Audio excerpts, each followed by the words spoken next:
Yeah, so I'm gonna say this. You see, I'm gonna give you a little insight about how the mind works and about what happens when you have a foggy or a cluttered mind or a heavy mind.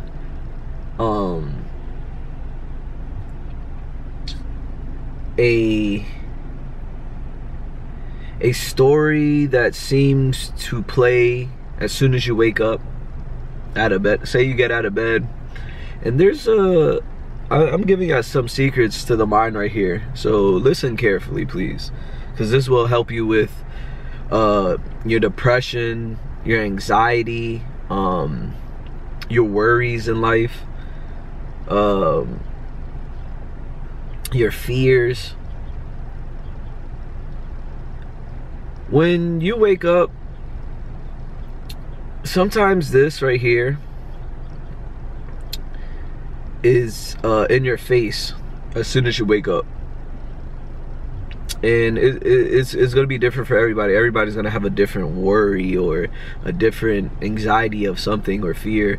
You know, I don't want to label it too much, because the more you label something, the more importance you put onto it. The more you pay attention to things, the more importance you're going to put on it. And you just have to understand something about your mind.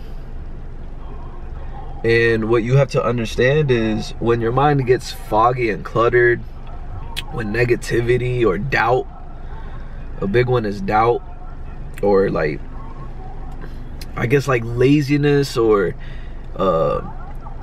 there's no desire to do life today or to do anything today, I'll say the first thing you have to do is you have to start to move. As soon as you wake up, or even if you're laying in bed, your first objective is to get out of bed, is to move. You are in control of your body.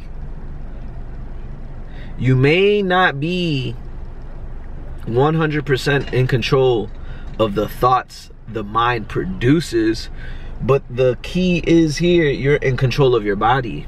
And what's funny about the body is, the more your body moves, the more your body is put in different environments, the more your thought processes and the thoughts of the stream of thoughts start to change depending on where you at.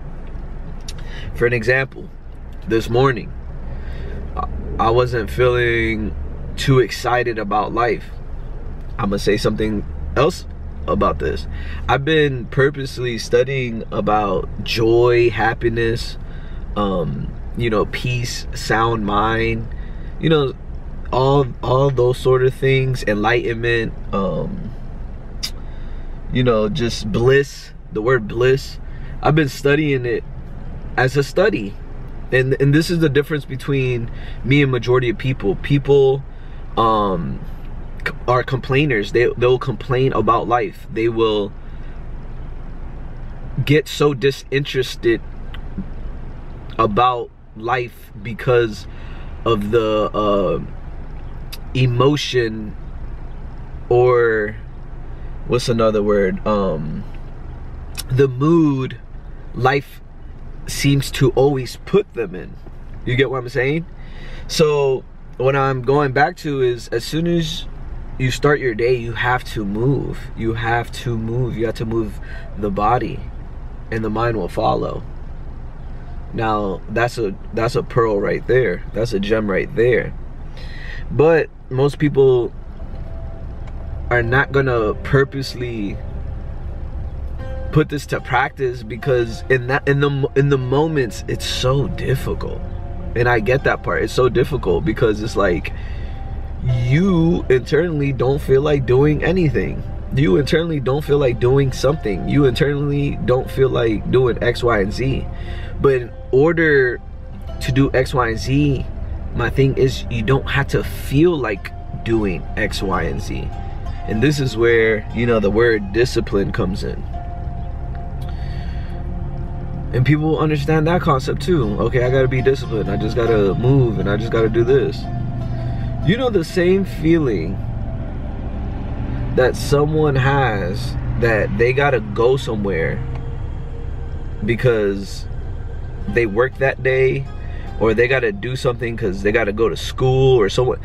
You know what's so interesting? Everyone's quick and ready to do something they're obligated to do, but when it comes to themselves, it's like that obligation kind of diminishes and they don't want to do it anymore because now they have the option not to do it.